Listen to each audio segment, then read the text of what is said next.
thanks for the introduction, Tony. Thank you also for the summary. This is really helpful. But actually, we're going to start with Sandhya for the first section of this activity, and then I'll take over. Thank you very much, Charles Olivier. And hi, everyone. It's really, I love your background, Victor. It's really awesome to be here with you today. So we're going to introduce ourselves in a bit more detail in a second, but we are here from Let's Talk Science from the University of Toronto St. George campus. So Let's Talk Science is a national charitable organization that focuses on science outreach and science literacy and building that in youth and young adults. And we are so excited to be here bringing the Trip to Mars activity to you. Thank you so much for having your cameras on. We do want to encourage as much engagement as possible.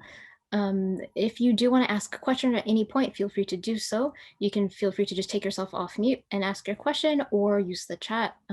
Either Charles Olivier or myself will be looking at the chat and making sure that we're aware of what's going on there. And so now I'm going to share my screen if that's possible. Perfect. Okay. So we are here to talk about the trip to Mars, and it's really cool to see that you have a lot of experience already with coding, so that's brilliant. You may have already received this link, and Charles Olivier is going to stick it in the chat now in case you don't have it, but please make sure to start loading that up now because it does take a few minutes to do that. All right, so now we're going to do some introductions. Charles Olivier, do you want to go first? Sure, my name's first, so I guess I'll go first. So my name is Charles Olivier. I'm a PhD student at the University of Toronto in computer science. My research is in human-computer interactions, so I basically study how people use technology, and I care a lot about the visual aspect of computing, or what do we see when we use computing systems. Yeah, that's about it. But of course, whenever I have some free time, whenever I'm not busy programming, I try to do volunteer work through Let's Talk Science, because I think it's a great opportunity to just discuss about STEM stuff that I wish I had the opportunity to hear about when I was younger. Yeah. Oh, and also my background is in also electrical engineering. So I sort of have both half of the activity, more or less. I can bring in maybe more knowledge here, but still happy to be here. Awesome, thanks very much. So my name is Sandhya. I'm also a PhD student at the University of Toronto. I don't study computer science. I study exercise sciences. I study concussions, which is a brain injury. But I am a space sciences enthusiast and I want to be an astronaut at some point in the future.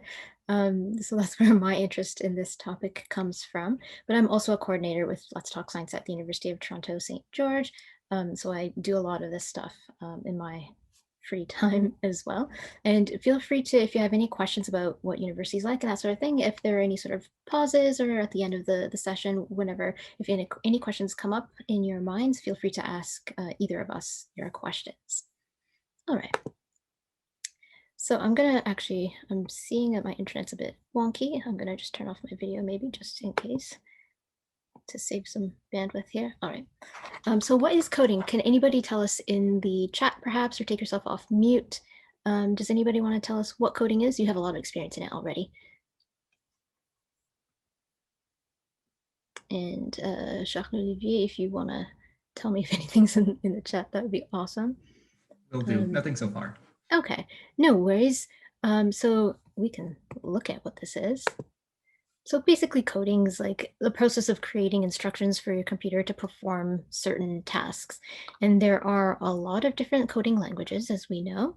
And these are basically, again, to like a set of rules to define how we're going to communicate with the computer. And much like any kind of language, you have to learn that language if you want to be able to communicate with whatever it is, whether it's a computer or another person with a different language, in order to communicate. Every application that we have, whether on a computer, or phone, or a tablet, or whatever, is based on code, so it's everywhere. It also helps us to do things from anything from like a simple task, from automatically calculating the area of a triangle, all the way to much more complex tasks, like controlling an air conditioner or something like that. Yeah, William said in the chat that, it's just used to run the program, I guess. And I think that's essentially it in a nutshell. Yeah, that's a great response. It can do anything, but yeah, it's lines of text that does something, whatever it is, who knows, but hopefully it does the thing you want. Absolutely. So now we're going to turn our focus a little bit to aerospace engineering and engineering. Well, let's see if somebody can tell us what engineering is. Again, feel free to throw it in the chat. What is engineering to you? Or take yourself off mute. Feel free to do that as well. Gonna wait a couple seconds to see if anybody has anything percolating in their minds they want to throw. Oh, I think we got, I can't see it, but I think we got a response. Yeah, William again said to build a house. It's one part of engineering for sure. Yeah, no, that's a good example. So engineering is basically about using scientific principles to solve problems and develop new technology. And that's definitely things that we're going to be incorporating into building a new house or building a new building or whatever it might be. And essentially aerospace engineering is involving designing, construction, and maintenance of aircraft and spacecraft.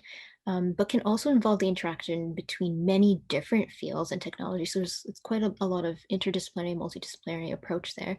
Was there something else in the chat there?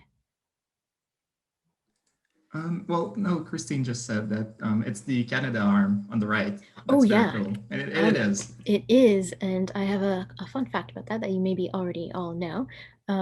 But before I get to that, I was going to mention that aerospace engineering can also involve working with a team where everyone has like a slightly different specialization, which is kind of cool.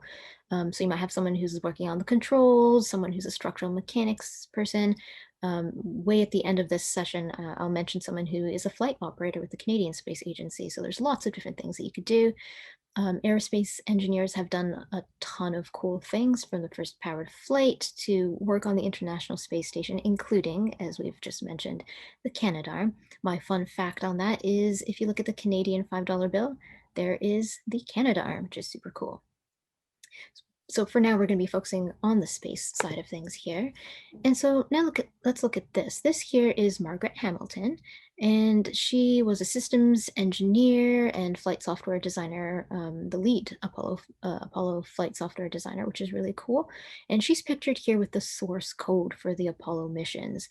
And you can see how many stacks of books there we've got. It's pretty awesome. In each of those books, there are lines and lines and lines and lines and lines of code written on a typewriter. Not something you have to do these days, but that's what it was. And so this was the backbone of the Apollo guidance computer, helping with the guidance, navigation, and control for the first spacecraft that ever landed on the moon. And the original source code is actually available online. And I think Olivier is gonna provide that link in the chat now as well. Perfect, thanks so much. So we just talked about the moon, but what about beyond the moon? What if we want to go somewhere else? For example, Mars. Well, it's possible. So with the rovers, as you've probably already heard, we had a couple rovers land on Mars in 2004 within 3 weeks of each other. And the mission was actually only supposed to be kind of just over 90 days, but they went way above and beyond in obtaining data regarding Mars. They were around for quite a while. For one of the other rovers, Opportunity, it was during a planet-wide dust storm. Its last communication was, my battery is low and it's getting dark, which is kind of interesting to think about. The Curiosity rover is still on Mars. It was there since 2012. And I don't know if anyone here, we can talk about this in a second after I've finished with these slides, but if anybody saw the Perseverance rover, which launched last year on July 30th and landed on Mars on February 18, 2021. This year, I watched it. I hope you did too.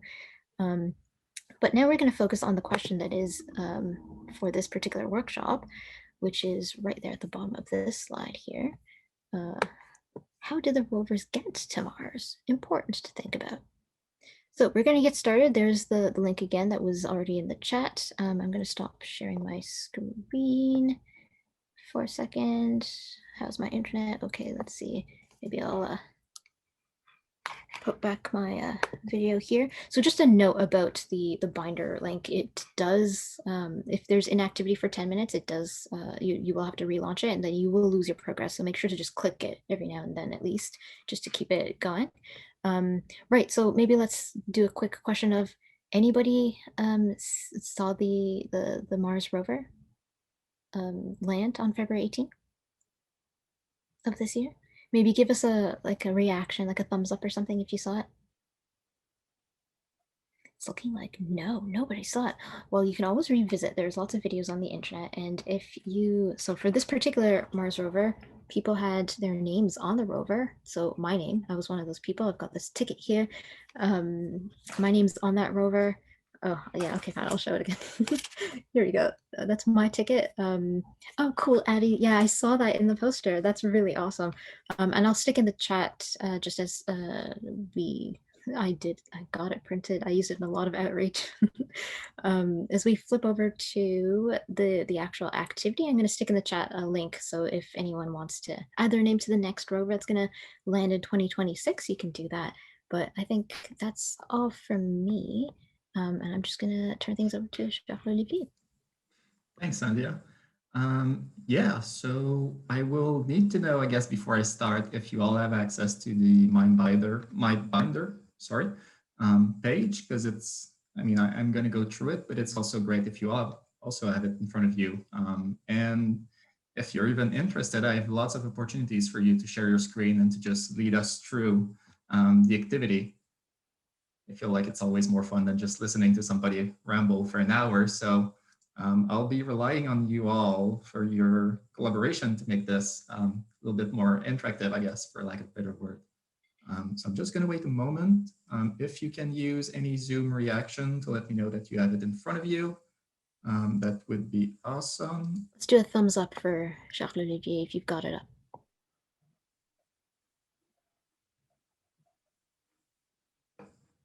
And also, as Sandhya said, the MindBinder thing loves to just time out. So every now and then it's great to just click run on something and anything. Yeah, I'm seeing somebody posted something in the chat, but oh, that's just me. I put gotcha. the link in there. How about if anybody needs more time to get the binder up, why don't you give us a thumbs up so that we know that you still need a minute? And you can give us a physical thumbs up or the reaction thumbs up. Either one works here. Or feel free to take yourself off mute and let us know. They can run directly. Indeed, William. All right, so. Yep. Oh, I was just saying, looks like everyone might be okay. We're not seeing thumbs up here. Wonderful. So before we start, if you have the binder in front of you, I would ask you that you click on view and toggle the line numbers. It's going to make our lives much easier because it's not activated by default for whatever reason. And I'll go on a bit of a tangent just to begin, because I've just realized that, you know, all of you have pretty much covered lots and lots of the first section of this talk. So I think it's important to also stress the importance of a few things that Sandhya said, which is engineering is not something you do on your own. Nobody will, well, as far as I know, nobody has built a spacecraft on their own. Even if you were to, you know, do a bachelor or a PhD even in aerospace engineering, you would probably lack the, you know, all of the skills that you would need to build a proper spacecraft. It's a team thing for sure. And here we're only going to go through some tasks that would go through, you know, trying to land on Mars. But we've definitely simplified it so that one person could do it. But in reality, you know, it's tens and tens and hundreds of people that sort of worked on this to make it work. So it's a good thing to keep in mind. And also, I think, again, as Sandhya said, aerospace engineering is really multidisciplinary, if only within the engineering sciences. Not every, you know, university or even every job has, you know, aerospace engineering sort of label attached to it. You could do mechanical engineering, so just build the systems, you know, the robotic, the Canadarm would be one example of that. You could do electrical engineering, which is what I've done, and just build the electronics of, you know, the sensors and everything that reads the temperature and that, you know, makes the whole thing run. Of course, you can also be a programmer, which we'll cover here. And there are tons of other things. You know, control is also a big one. That's really, really important. So I'm hoping that with that in mind, everybody's got the binder in front of them. So yeah, the activity is essentially 3 sections. The first is we're going to go quickly over how Python works, but in terms of the actual trip to Mars, it's more about the diagnostics, making sure that our spacecraft does what it's supposed to do. And then we're going to try to figure out how to go to Mars and find the right parameters, let's say, to make it work well, and that we actually land on Mars and not Jupiter or who knows where. Or get lost in space somewhere. Yeah. Yeah, I'm not sure which is worse, landing on Jupiter or just getting lost in space. That's if you have an opinion, feel free to share it. But I think this is another good opportunity to just interrupt me if you want to say something. You can also raise your hand. You can, type it in the chat. Sandhya will take care of it. But otherwise, just unmute yourself and say, "Hey, take a moment here. I want to say something," because it's going to make the whole thing more fun, also to me, not just to you. So, anyway, first things first. Welcome to Python 101. The good news is that it's really similar to Java, so I'm not going to spend a whole lot of time about how to make it work. But the first thing that you should see in any program you run is sort of these couple of lines of codes, which is just a way to import packages, same way as Java. So here we're going to import a number of different packages that will allow us to do some specific computing later on. So we have NumPy, which is just a standard out-of-the-mill sort of a numerical computing. And then we have math, which is pretty self-describing, and other things. So I invite you all to run it, because otherwise the whole thing's going to crash. And I invite you to also run it every now and then just to make sure that the whole thing doesn't time out. But I do believe that anything you run should be fine. But of course, it's a notebook, but if you click on it and you run it time and time again, it doesn't really seem to do anything. But I imagine you're already aware, but you've imported things. It's under the hood. It's doing its own thing, but we're not seeing it right now. What else? If you were to write comments in Python, you would use the number sign. So a bit different than the star or the backslash, I believe, in Java, but same old thing. The only particularity about Python is that there is no clean way to do multi-line comments. So you just have to number sign back and forth. If you want to print something, you just type print and then write something in double quotes. You can use single quotes. You can use triple quotes. That's a nice thing about Python. Mostly everything works until it doesn't. So it's both a good thing and maybe a bad thing about Python. But if you want to be on the safe side, double quotes, they'll work great. So if you were to execute that part of the code, it would print out underneath the code block, hello world. So if we go down a little bit more to the specifics, if you were to create a variable, you don't have to define a type in Python. So you can just say x is equal to 2 or x is equal to let's go on Mars together.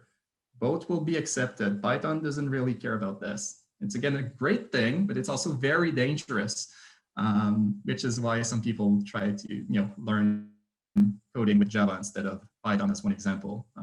There are less ways to just sabotage your code.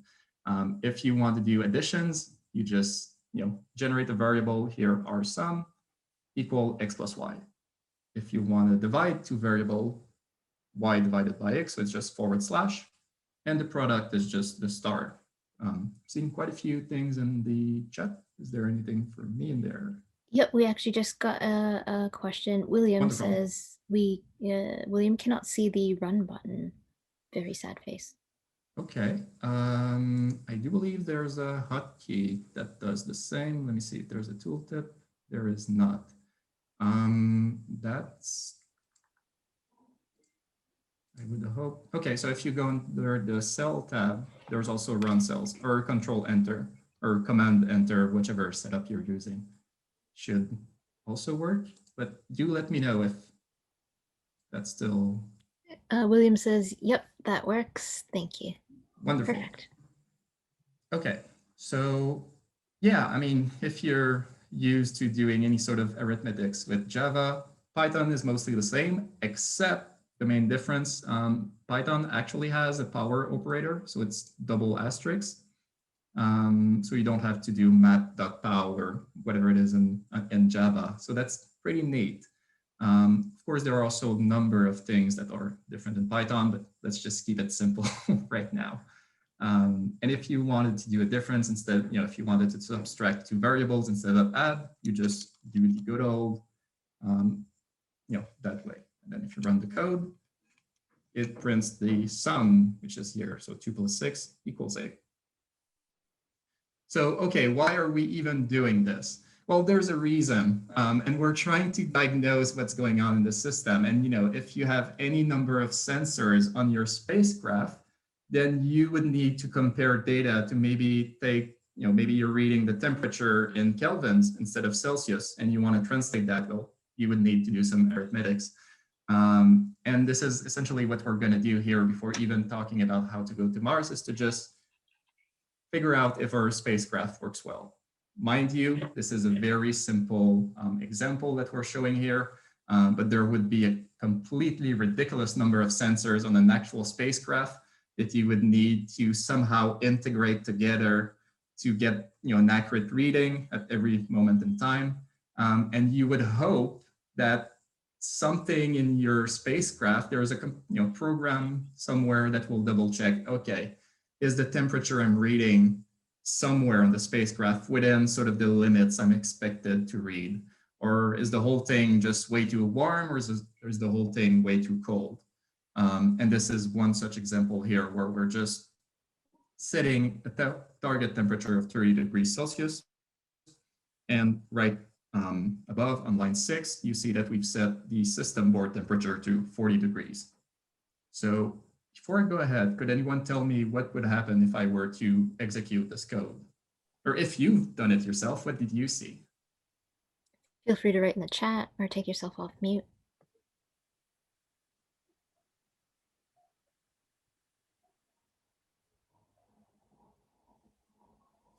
I'll give you a couple seconds to think about that and or type.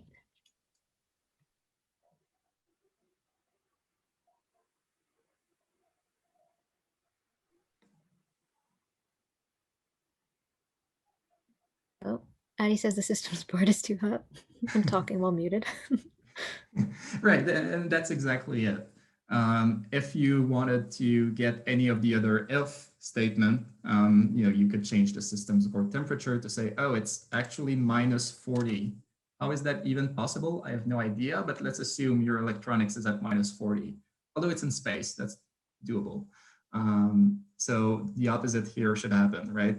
Here it's now the first time it said that the temperature systems board was larger than the target, so it output that the board is too hot. William says me too. But on the opposite, if you have the systems board much lower than the actual target, we would fall into this case. And this brings us to another difference with Python. They decided to have an elif keyword. So instead of just typing else if, in 2 words or in 1 word, depending on whatever language you're using, Python does its own thing again, and you just type elif, and it works. It's just a bit confusing maybe if you switch back and forth, but it's still great. So of course, as you've probably guessed by now, if I were to simply type 30, so same temperature, we should hopefully get to the last statement. And if we just give this a shot, there we go, we're ready to go. But again, just to make it a little bit more serious, it's important to acknowledge that, this thing, as simple as it is, would be everywhere in your spacecraft. There would be a number of verifications like this going on at every single moment. And one thing that's particular in spacecrafts, or anything that, most parts of engineering, but even more so here, is that the systems must be reliable. It wouldn't be just one thing like this going on at once. It would be multiple things. You would probably have multiple sensors sensing the exact same thing on the spacecraft, just to make sure that if one fails, then you have another 2 or 3 sensors to say, okay, I think this one's broken. And that's also a key point in software engineering. You need to make your code do exactly what it needs to do, and you need to prove it that it's not going to do something that will just go haywire. If you're documenting something that will go X, it needs to go X at all costs. And if you're doing engineering and you're sort of dealing with real people, not just code or data, this is even more so important. There's no space for error when you're in space. There you go. There we go. Yes. I'm seeing a William comment. also says same as in Java. Great. Okay. So last thing before we go, it's great, obviously, to sense lots of things, to do verifications under the hood, but you also want to be able to show them to people, to maybe Sandhya's in the spacecraft, who knows? So she wants to know what's going on, and she wants to be able to tell if everything's under control or not. So you would also Definitely. have, so you would also have code that just prints it every now and then, and this is what we're doing here. I'll just comment this to make it work, but let's go for some interaction. Somebody gives me a distance that they want to travel in kilometers, anything between 1 and a trillion, I suppose. Is the universe that big? Maybe. Our universe can be in our current. we can make a universe like that. Anybody want to give us a distance? Feel free to write in the chat or take yourself off mute. 20. We've got 20. All right, sure. And how long do you want it to take to go 20 kilometers in your spacecraft? Ooh, how long? Between 1 hour and a million again. We've got 1 hour. Okay, that's fair. Right, so you do all of this, and then of course you want to know what's the actual speed. You know that you travel, or you want to travel 20 kilometers. You want it to take an hour. Of course, this is a bit simple as a use case, but you want to be able to tell. So what we're going to do is just compute these, the actual speed. We're going to run. Sorry. There are marathoners that run faster than that. That's so something's going on in our spacecraft, or maybe it's just a test sim. Who knows? Maybe if we have a second here, after you've finished with this one, maybe we can, so thank you very much, William, for your input there. Maybe we can get somebody else to give us a second one and we can try that one as well. Anybody else? Felix, Jared, Hillary, and Pikachu.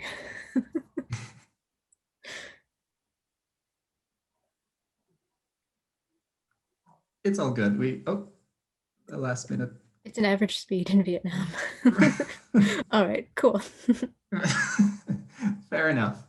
Right, so in theory now in our spacecraft, we would both have sensors that reads data or measures whatever's going on in your spacecraft, and Sandhya or whoever is in the spacecraft would also be aware of what's going on. So that's a pretty good start. We're not quite there on Mars yet, but getting there. So in the interest of time, I'll skip the advanced section. It's just a tutorial in for loops, which I believe you've done multiple times already. So let's just get into the actual how to fly a spacecraft to Mars. I'll take some water. If anybody has any question in between. Yeah, it's a great time to see if anybody has any questions from the previous section. Did everybody see what was supposed to happen and have that happen on your screens as well? Questions about anything, don't feel shy, we're happy to help. And if anything comes up as we continue, again, feel free to throw it in the chat or take yourself off mute. Hillary's giving us a thumbs up, brilliant, all right. Seeing nothing else, so let's go ahead. All right, I'll keep moving then. Okay, so the spacecraft works to some extent. Now we need to figure out how do we even get to Mars? And the first thing I guess to consider is, well, how do we even move? How does, technically all the planets orbit around the sun, but we don't do it at the same rate. And we don't even know how we do it.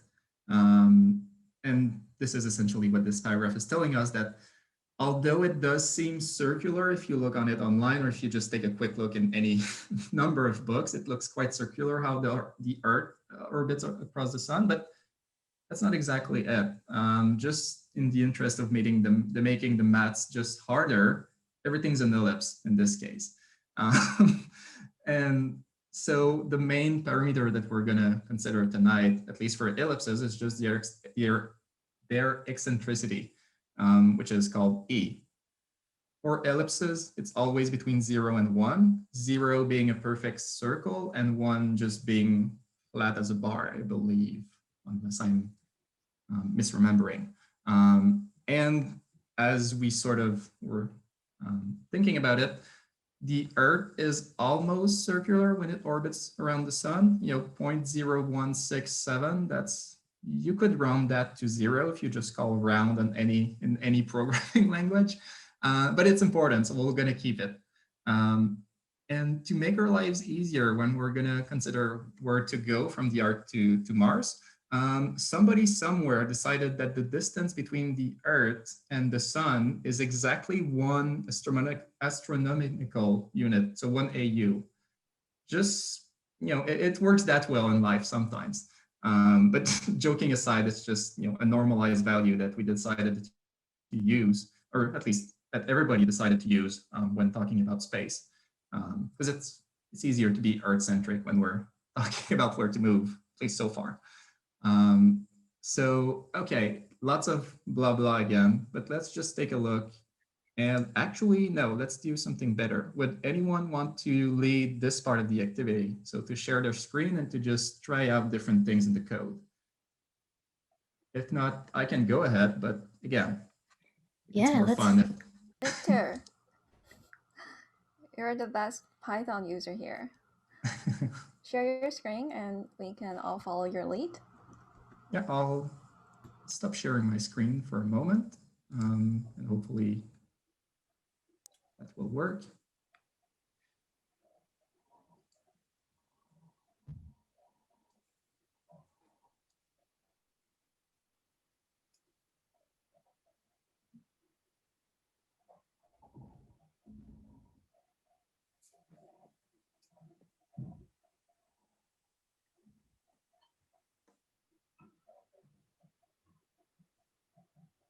Was it Victor who's sharing screen at this point?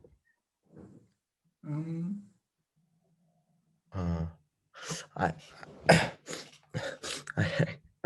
don't look at the code at all, and yeah, William say he can do this, and William Go first. ahead, William. Yeah.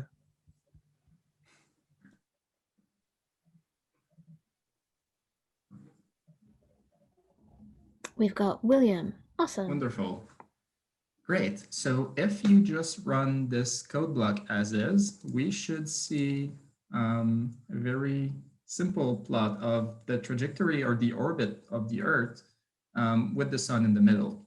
The interesting part here, though, is that if you were to modify the code that's doing the print, so h.plot, I guess the last line that's not commented in the code block, if you change the parameter e to anything between 0 and 1, you'll see that things take a weird turn, or at least it's definitely not the same orbit.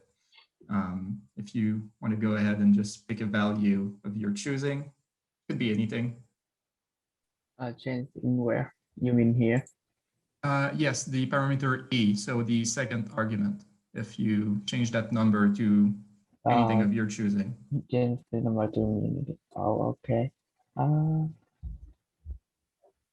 69. Is that okay? Yeah, go for it. If you run the code again. Oh, it's like an egg. It's like an egg. Yeah. Yeah, it doesn't look like a circle anymore, does it? It's like an egg. Yeah. Right. Yeah, exactly. And it doesn't, I mean, I would be surprised to see a planet orbit that way. At least I wouldn't want to be there when it's that close to the sun. So, yeah, not that close.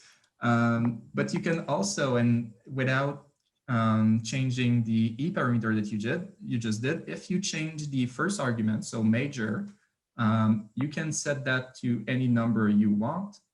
So you can, try 9, 10, 0.5, anything in between. Yeah. Yep, go for it. Right. So can anyone tell me what changed, if anything changed? I think this one. Right? Yes. I don't see number one anymore. Right. So what the major tells us, it's essentially it would be the equivalent of the radius of a circle. But here we're only considering the length of the major axis of the ellipse. So by setting it to 0.4 instead of 1, then it makes the egg a lot smaller. We're just not seeing it right now because we're actively just normalizing the frame of the plot. So we're making the axis smaller. But by reducing that by 60%, we would be a lot closer to the sun. Again, I would not want to be there when it's close or even that far. I think that would be dangerous. But the idea here is that, obviously planets don't tend to orbit that way, but it's going to be super useful when we get to the next stage. And so one thing, there are two questions for all of you here that we should try to answer knowing what the orbit of the Earth looks like. So if you can just give me a quick reaction in the chat. True or false, the Earth's orbit is almost a circle. True or false? You can write that in the chat or take yourself off mute. Earth's orbit is, what was it? Almost a circle? Almost a circle. You can also run the code again on your end with the default parameters if you want to get a better idea of what it looked like.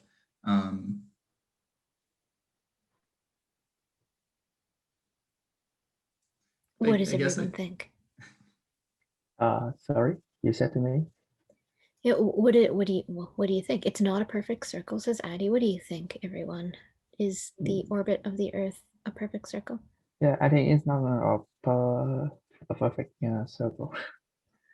Just got some trues, some almost, not a perfect circle. Yeah, I think everybody got the right idea. We almost could consider it circular, but doing so would just land us on Jupiter or something like that. So it's it's not enough of a perfect circle to just say, okay, let's move on. Oh, sorry. And thank you so much for sharing your screen, William. That's awesome. And the other point, the other true or false, is that during the summer, the Earth is 3 AU away from the sun. True or false? Ooh, during the summer, yep. The Earth is, you said 3 AU away from the sun. Right, 3 AU. Is that true or false? What do you think, everyone? Feel free to stick it in the chat. 3 AU, question mark. What is 3 AU? So 3 astronomical units away. So, I mean, saying it here would almost give you the answer, but we sort of stated, or the scientific community stated, that the distance between the Earth and something else is 1 AU. So it's really, really long. An AU, it's ridiculous how big it is. It's astronomical. It's in the name. In the name. Indeed. All right. And so what is it? Is it true? Is it false? I will bring back my screen and we can cover it briefly. So if we go here, one could just reuse the code that we have here with the default parameters. So major 1, eccentricity to 0.0167. And if we run that, we get the orbit of the Earth, right? And you could see that wherever we are, it's always 1 AU away, or almost. 3 AU would be way, way out there. So this one is false. And what's even more false about it is that during the summer part doesn't really do anything. We're not even closer to the sun, or well, I guess we're technically farther away from the sun during the summer a little bit. But there's no, it's not 2 AU difference whatsoever. In fact, the summer happens because because of the slant of the Earth, it's not even the distance to the sun, which I found super confusing when I was younger. But science, I guess. It's a really good point. That's absolutely it. It's the tilt rather than the distance. Great. So, comment in the chat, I think. So the Earth, is the Earth closer to this? Is the Earth closer to the sun, I guess, in the summer, day by day? So I believe it's farther away from the sun during the summer, and it's closer during the winter. So it's the opposite. We would think that the closer we are, the warmer it should be, but apparently not. Yeah, so essentially it's the tilt. So in the northern hemisphere where I am right now in Canada, the Earth, the northern hemisphere is tilted towards the sun for when we have the summer. But that doesn't necessarily mean that it's not speaking about distance, it's the tilt of the Earth. Great. Okay, so we'll actually plot the different planets. And if you want to do it any time, I would encourage you to just go through the experiment, but just in the interest of time, and you also have access to the solutions, I'm going to show you the end of that activity. So after we've sort of filled every part of the code. So what we're going to do here is we're just going to create a new figure, and we're going to plot the orbit of Mercury at first. So if you were to run this, you would see that this is the orbit of Mercury. It's still circular, but here you'll see that it's not really centered around the sun, which is a bit interesting. And the one thing that I love to do, and I invite you also to do it on your own with us here, is to slowly uncomment each of those plot lines. So each specific line will add a planet to our figure. And if we just do Mercury and Venus, we still have some sense of the scale of where they are. Venus is much farther away from the sun than Mercury, but still you could say, oh, well, that's not that far. So if we were to do the same thing but add the Earth, then they're farther away, but it almost seems to be a linear relation between each of the planets. Somehow they all are equally distant from the sun, or you just multiply the distance to get the next one. And even if you do that to Mars, which is the location we're trying to go, same idea, it almost works. You'll see, although that Mars really doesn't orbit centered around the sun. In one direction, it's much farther away than the other. But here's the kicker for those of you who maybe haven't done it already. If you add Jupiter, there goes the scale. Whoa. It's yeah, whatever the distance we had to do to get to Mars, that's nothing compared to the distance one would have to do to reach Jupiter. I mean, even if you wanted to land on Jupiter, I guess it's not exactly possible, but just again, to give you the sense of scale. Jupiter looks really big in the sky if you've ever had the chance to look at it. And it's even bigger, I guess, in real life because it's so far away that how you see or how you perceive it doesn't tell the whole story. That's pretty awesome. Yeah. If you add Saturn and each of the other ones, which I'll skip for now, it tells the same story. There's again some sort of linear relation between Jupiter, Saturn, Uranus, and Neptune, but they're all so far away compared to wherever we are, the blue circle here, and we're only trying to get to the red one, which we'll do in this section. And keep in mind, just to make things interesting, keep in mind how large the distance is between Mars and Jupiter. And when we sort of compute how long it takes to get to Mars, that might put some things in perspective. It's hallucinating. Okay, so I'm going to take another swig of water. If anybody has any question, comment about anything whatsoever regarding this activity, of course, please feel free to do so now. Sorry again. Not at all. William, did you have a question? Yeah, so why I cannot, when I uncomment in the last profile, I think. Yeah, I don't see the number in there. Right. So what I did here is I cheated a bit. I took the solution document and I Sure. just copied the code.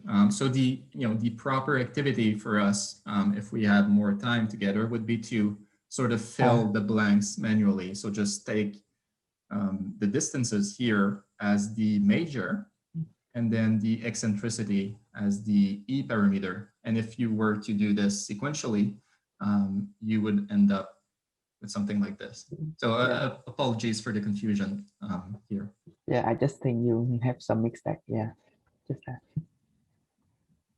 Yeah, so essentially it's building off the previous activities where we were playing around with the numbers, but now we're given them specifically for the different planets. And then when you stick them in, you'll get this super out of this world image, which is super cool. Yeah. There's no Also- egg orbit though, unfortunately. But Yeah, I got it. I'm just going to do a really quick time check here. So we're at 9:24. We started around 38 past 8-ish. So yeah, just as a quick time check there. Thank you. Okay, so we'll get into the actual meat of the activity. How do we actually get to Mars? We know how the planets are aligned, or at least we know how their orbits are. So we know that the Earth is much closer to the sun than Mars, but we don't exactly know how to get in there. We'll know shortly enough. And we're going to take a few shortcuts here because I'm not an aerospace engineer. So some of these details sort of elude me, but thankfully people have prepared some helpers here to just get us through how one should try to land on Mars without having to do everything for hours, if not weeks, if not months, if not years. So I'm very thankful for this. So let's see what happens if we just take a very quick shortcut. We're gonna plot the orbit of the Earth again. We're gonna plot the orbit of Mars, and we're also gonna plot the trajectory that one should take to get from the Earth and to Mars. And once we see the picture, we'll go back to the explaining or the questions. I'm hoping that some of you will be confused maybe a little bit by the trajectory that we should take, or maybe some of you already know why, so it should be interesting. So it actually looks like this. If you're on Earth, which we all are, I think, and we want to get to Mars, we should follow the purple line here. So we should not just start here and then just fly there. To me, I found that a bit surprising, and I would love to know if anybody has any idea why this is the case. Because this is something that's been solved mathematically, so it's not just somebody's opinion of what we should do. Anybody have any thoughts? Again, feel free to take yourself off mute or use the chat. In the chat, we have why can't we fly straight? We could. I mean, there are a number of sort of engineering questions behind this why we might not want to do it, but we could. The only issue if you wanted to do this is that, let's say you were here and Mars is here. Well, the time it takes you to fly from here to here would not necessarily be a line, right? So you would have to hope that by the time you go straight into the space, somehow Mars goes through here. But I'll go back to the reason after this. Does anybody have any idea though of why this seems to be the main trajectory that one should take? It has to do with the sun. I'll say that much. Ooh, a clue. Any thoughts? Stick it in the chat. Take yourself off mute.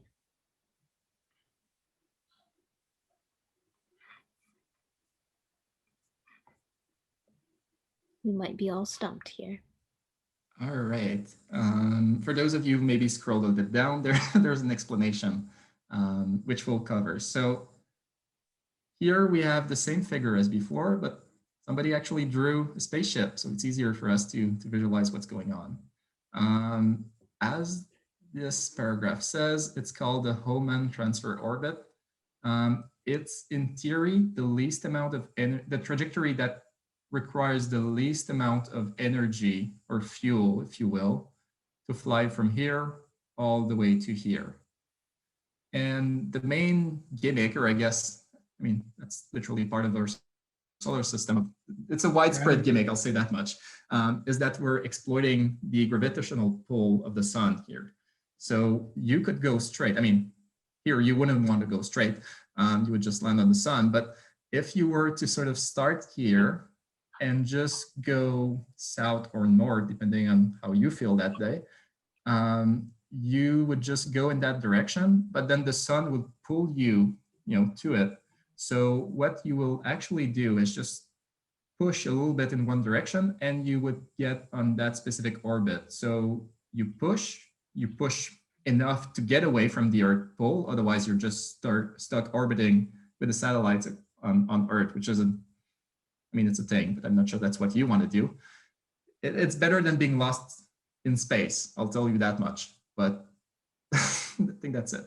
So if you push just far enough to distance yourself away from the Earth, then you would probably be naturally attracted to the sun. And without spending a single unit of fuel, add an asterisk to that, but in theory, then it would take you from here all the way to here. And if you don't do anything, you would just circle around and around and around until, something happens. So yeah, you spend a little bit of fuel and then the universe just makes it work for you and you would land exactly there. Does that make sense? Or does it just seem more confusing? Because it took me a while also, multiple times, just to read through this and sort of like, oh, okay, maybe that works. It could also be one of those lived experience. You have to be there to understand what it means. Fortunately, I haven't had that chance yet, but somebody said something in the chat, I believe. William said, William understands. Great. Does anybody else understand? Just so we're all on the same page. Any thumbs up you want to give us? Anybody else? Thank you, William. Hillary gives us a thumbs up. Yeah.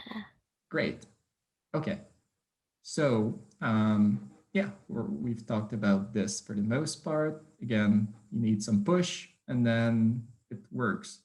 Of course, what's not said here is that as soon as you reach that point, then you would need to stop in a way. So it's not just one push and then you're done. You would need a push and hopefully a counter push.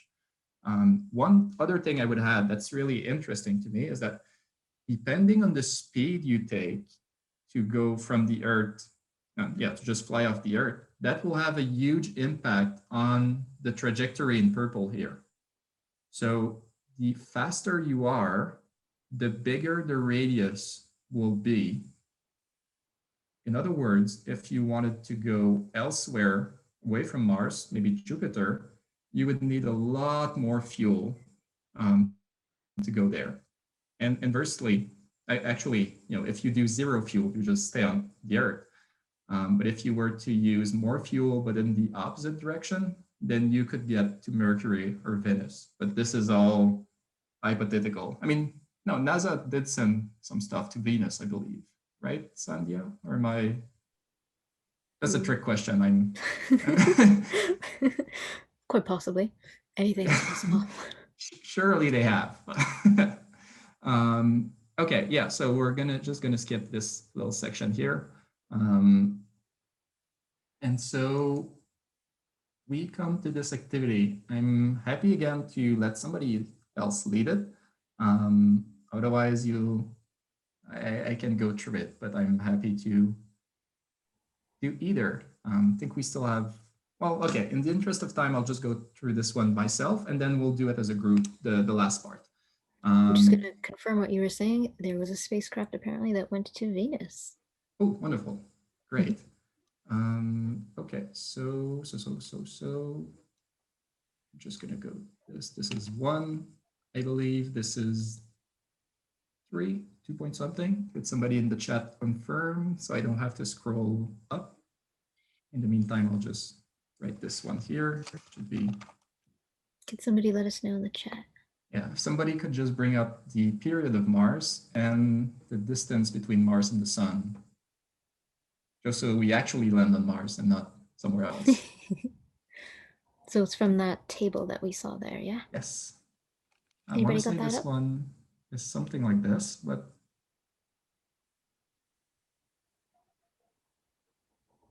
it's right above activity 2.2.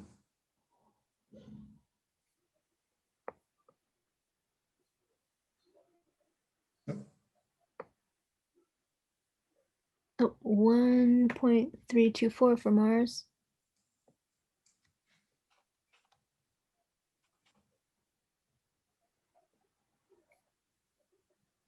And the period is 1.5. I missed it. 686. Okay. So let me try to remember that. 1.5. And I already forgot. You said One. 686? Wonderful. Thank you. Okay, so we're just going to run this code just to keep it in mind so I don't have to do it. Here we have a ridiculous amount of code that essentially will just tell us what's that small push that we need to go off the Earth, and then what would be that small push we also need to land on Mars. I'm not going to go into the details, again, in the interest of time, but if you really want to figure it out, there is a wonderful little activity that you can do here. Just as a little cheat, essentially we need to speed up to around 3,000 meters per second just to get off of the Earth and onto that purple orbit that we see here. That's a whole lot. That's pretty far away from our, I believe it was 20 kilometers an hour that we had previously. So it's quite a big push, but it's also much cheaper than go all the way through, well, not through the sun again, but something across. And to slow down, we need to slow down quite a bit by 8,500 meters per second. Because what happens if we just don't slow down, then we just keep going. We're never going to stop. So we need to be able to sort of just say, okay, I'm going to stay here. You slow down enough just to get onto the orbit of Mars. And then you're almost there, I would say. Not quite, but almost. Charles Olivier, I'm going to just plug in my computer. I'll be momentarily back. All right, so the activity that we'll be doing in a group here, Sanya will come back soon enough. So if we just recap what we've done so far, we made sure that the spacecraft works to some degree. We also figured out how the planets were aligning, or technically, just get an idea of the distance between each of the planets or each of the orbits. And finally, what we just did here is say, okay, we know the trajectory to some degree. We know it's going to be slightly egg-shaped. And we know how much fuel or what speed we need to attain to go from the Earth onto the orbit and to the orbit onto Mars. And the great thing about it, again, is that it's just a small push in the beginning and the end, but otherwise we're in space. So more or less, there's no loss of speed or energy, with some asterisks again. But there's not much friction in space, you'll find, which is great. So, we know what to do. The only thing we haven't figured out is how long does it take to get there? And this is the crazy part where I would invite you to think again about, how far Jupiter was from Mars, because this really puts it in perspective.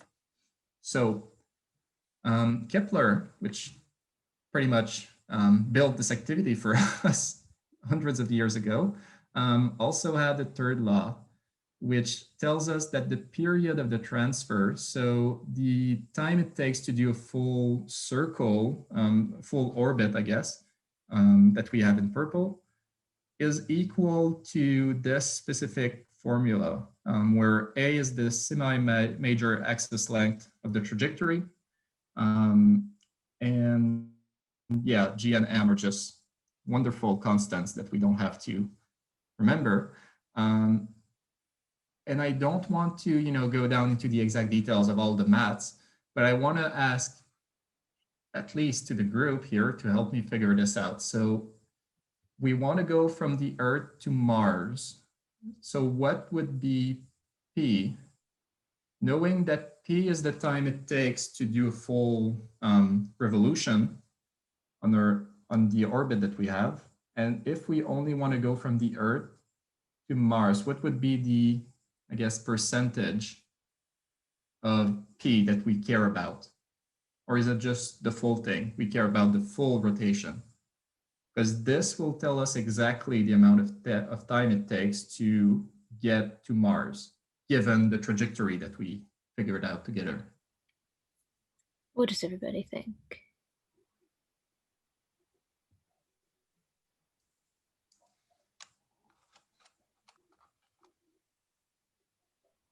Maybe just repeat the question one more time, Olivier. Sure. So this formula will give us the time it takes to do a full revolution on the orbit that we have here. But what we care about really is going from E to M. So what is the percentage of P that we care about?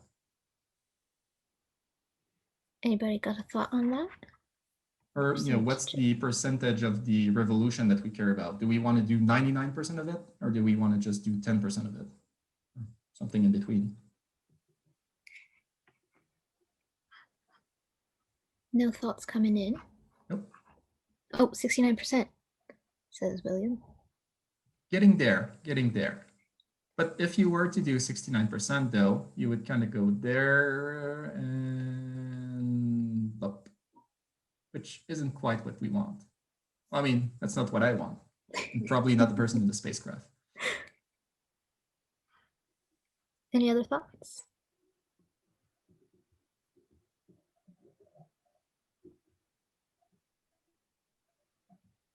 Not getting any other thoughts here. All right.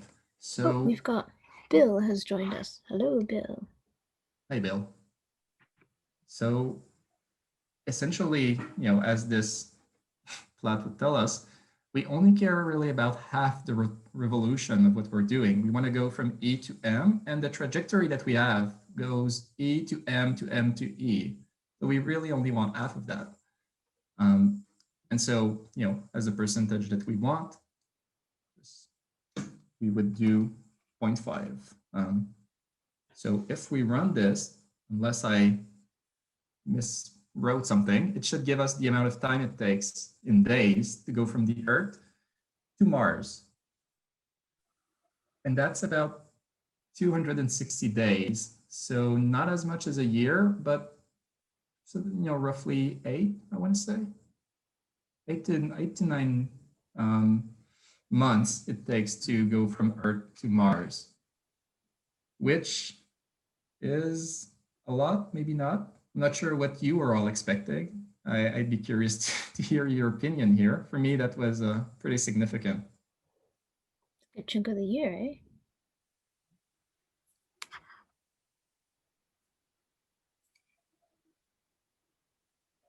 We'll go with it. It was a lot. Any comments from the room about this? Did you think that was a lot or not a lot? What were you expecting? 8 or 9-ish months to go from Earth to Mars. And while people collect their thoughts, maybe I'll add that this is an active problem with spacecrafts right now, just how long it takes to go from A to B. You can't exactly stay forever in a spacecraft without any sort of gravity holding you together, for lack of a better word. And 9 months or 8 months, whatever the number is, that's getting pretty high. You're going to feel weird once you actually land on something after that.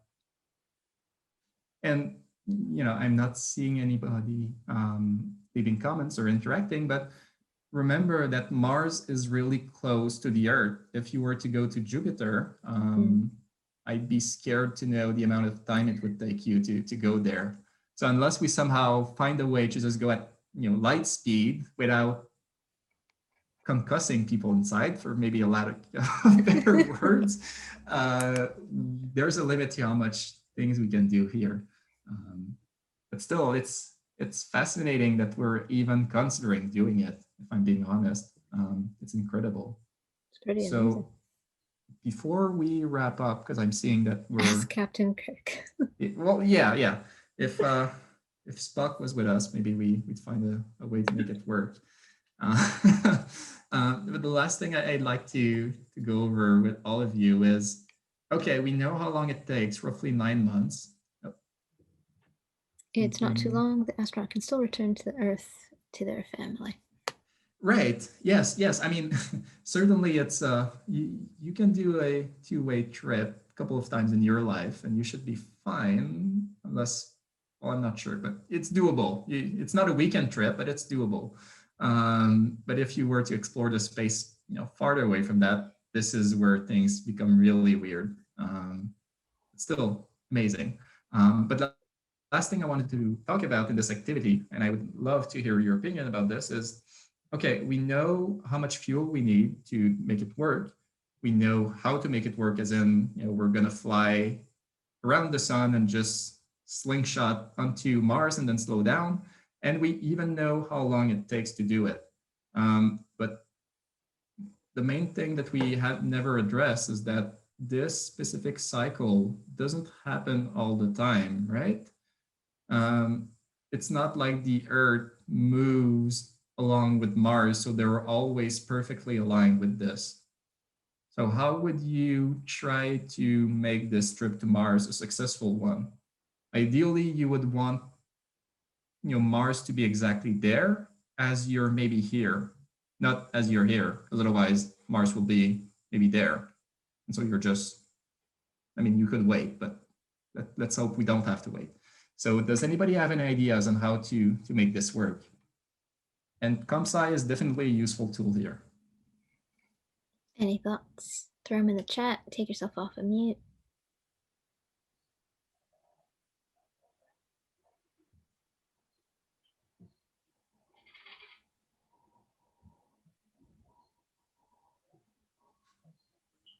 Let's see. Tony, any idea? Are you asking me? Yeah, well, I think you have more experience than us here, so maybe you have got an idea. Yeah, let's get your I'm perspective. a financial programmer. Gotcha. I do debits and credits. That's where my expertise is. Well, I'll keep that in mind. Maybe you can finance our trip. I'll keep you posted about this. So I'm not seeing any. Your question is, what's your question? Oh, your question. Sure. No, yeah, I'm wondering, we know how long it takes to go from E to M. We know how the two planets move together, but how do we actually plan that M is right here as our spaceship is right around there? Because E and M don't, rotate together at the same time. Can I ask a question? So the optimal trajectory is the way it is right now, right? Yes. Okay, so we have to wait for this position, right? So there's an element there. You have to calculate it through the formulas, right? Right. You have to look at you'd have to calculate to see. So it looks like a 180 degrees, right? Yes. So it's 180 degrees, and the center of the Earth is like, so it's 180 degrees. You use calculus, I guess, or the equations as it goes around the ellipse, right? Yeah, that's exactly it. And obviously NASA has lots of simulations. Right? Yeah, no, and that's my guess. You've got it right. I would simulate this. And then I would plot it against XY axes, if it can be done. Like, instead of being 3D, the universe is 3D. So make it into a flat plane, and then see when there's going to be the angle. It's a linear line between the two. Yeah, and so I'd have to estimate the times, right? Right. So I'd have to look at the rotation. I would look at the rotation of the Earth around the sun, the rotation of Mars around the sun, and then I would calculate to see when, and I'd put it on an XY axis, okay, and then I would try to figure out when are they 180 degrees. Yeah, so and I would simulate that.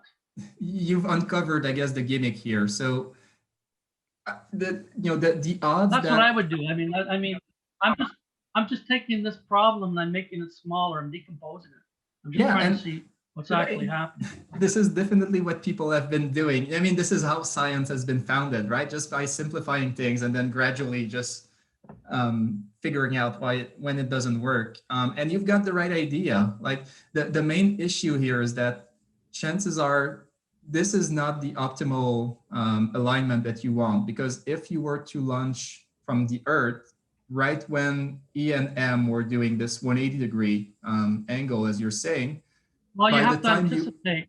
Yes, that's exactly you have to anticipate, right? Yes. It's like throwing a football, right? It's like throwing a football, right? It's a motion, right? You have to see the speed.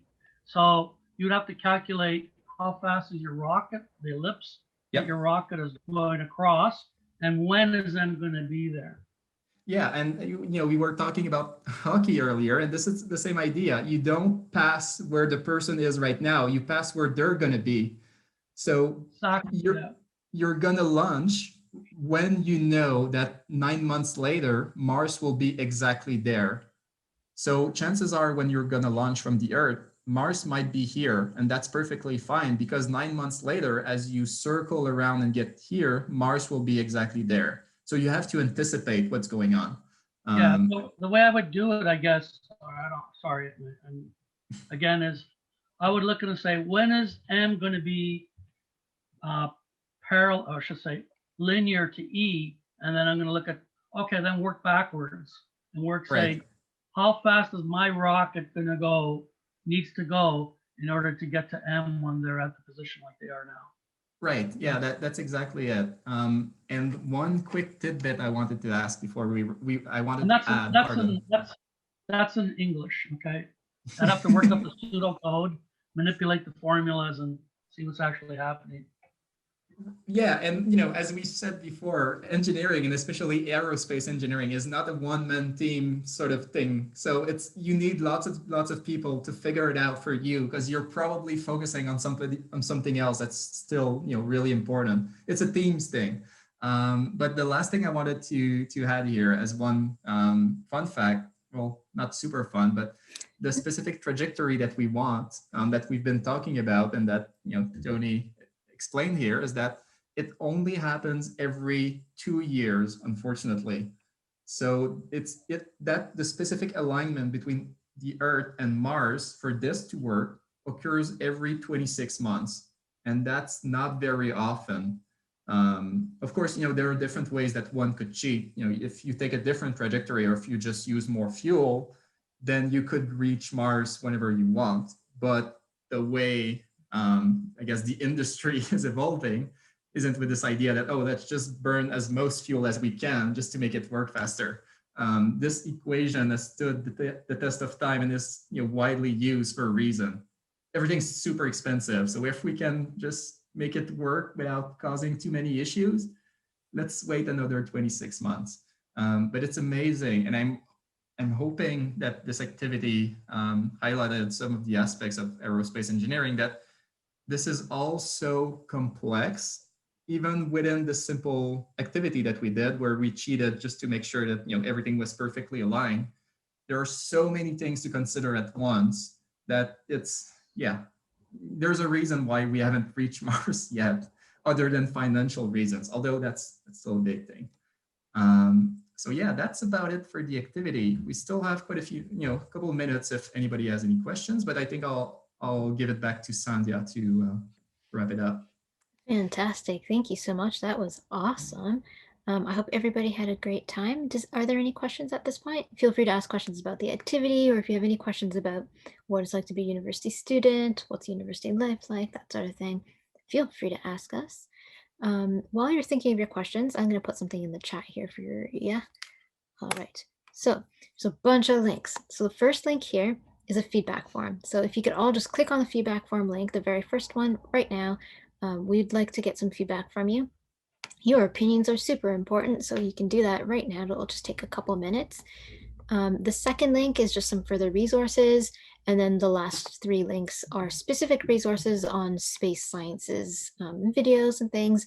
The second link has some hands-on activity, some more virtual resources and things that you can do on your own time after we leave this session. But as you're filling out that feedback form, please do let us know if you've got any questions. We'll stick around for a few minutes for that.